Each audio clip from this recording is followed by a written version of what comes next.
He learned everything within the womb. You have 14 great possibilities within you. He told his soldiers, if one drop spills out of this vessel, take his head off.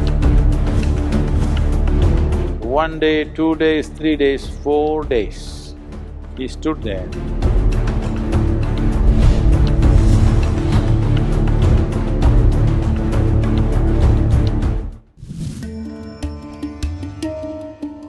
There was a sage, a profound sage.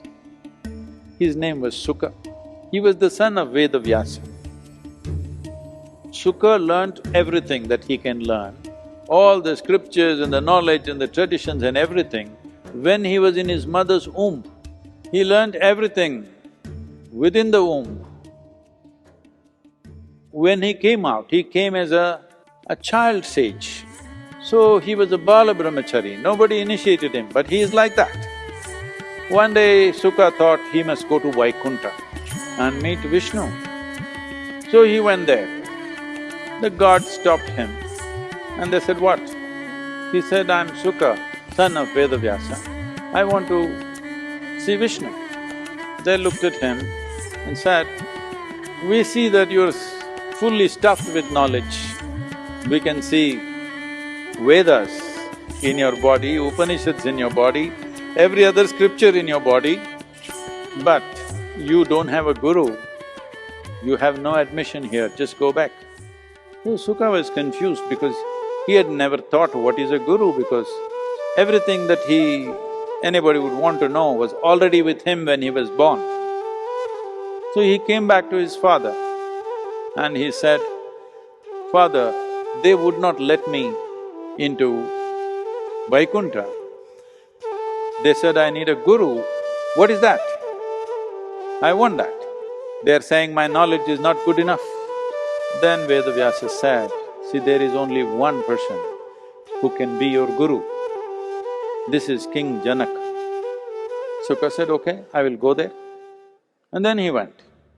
He went there and he saw at the gates of the palace, he looked at the palace, a very elaborate, luxurious building with lots of aesthetics. He said, this is not a place where my guru can live. This looks too luxurious and not right for a spiritual person. So he turned back. Went again asked his father. His father said, Janaka is the only guru for you. Again he went, again he saw king was relaxing in the garden with his queen. He said, oh, this is not the man, and he went back. Like this up and down trips happened 12 times. Then the 13th time, Vedavyasa said, see, you have 14 great possibilities within you. 12 you have wasted in these 12 trips. There are just 2 more, it's up to you. So Sukha went to the palace gates. He did not like the opulence of the palace, the way people were all well-dressed in silks. He didn't like that. He said, this is not a spiritual place. But because his father had warned him, there are just 2 more left. If you lose that, you lost everything. So he went in. So he said, I want to see the king. First thing he was expecting, Sukha, the son of Vedavyasa, when he comes, the king will come and receive him. Nobody came. Then he came and requested, I want to meet the king. So Janaka inquired, where is he standing? They mentioned where. He was standing in a place where normally out of the palace they throw all the refuse, it goes and falls in a pit. He was standing in that place. King Janaka said, tell him to stand right there. He stood there. As evening came, the day's garbage, they started throwing it out. So he stood there, 1 day, 2 days, 3 days, 4 days. He stood there, a heap of garbage covered him, but he just stood there.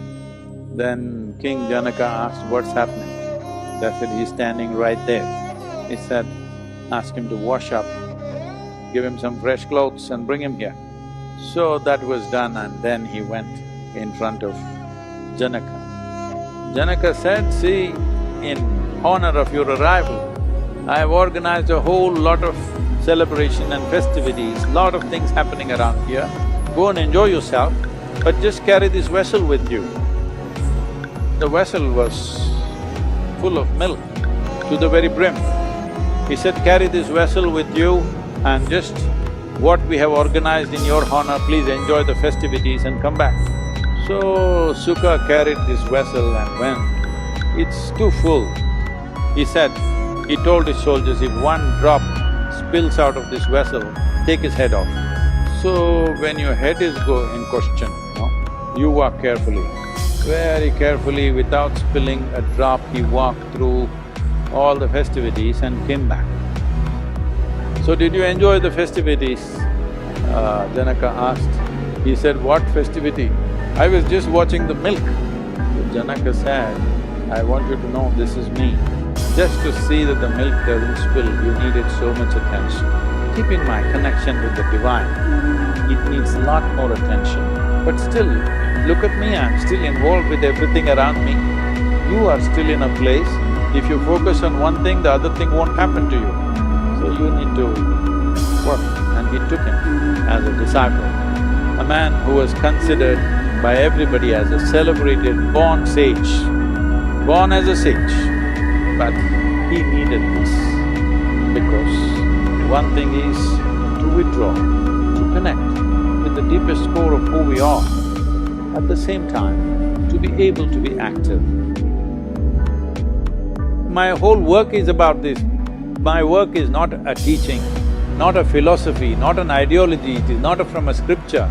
These are simply technologies to give you tools where if you sit here, your body is here, your psychological space is working somewhere else, what is you is little away from this. Once you have a little distance between you and your body, physical suffering is over. Once there is a little distance between you and your psychological process, mental suffering is over. You can enjoy everything, you can be involved in everything, but never entangled in it.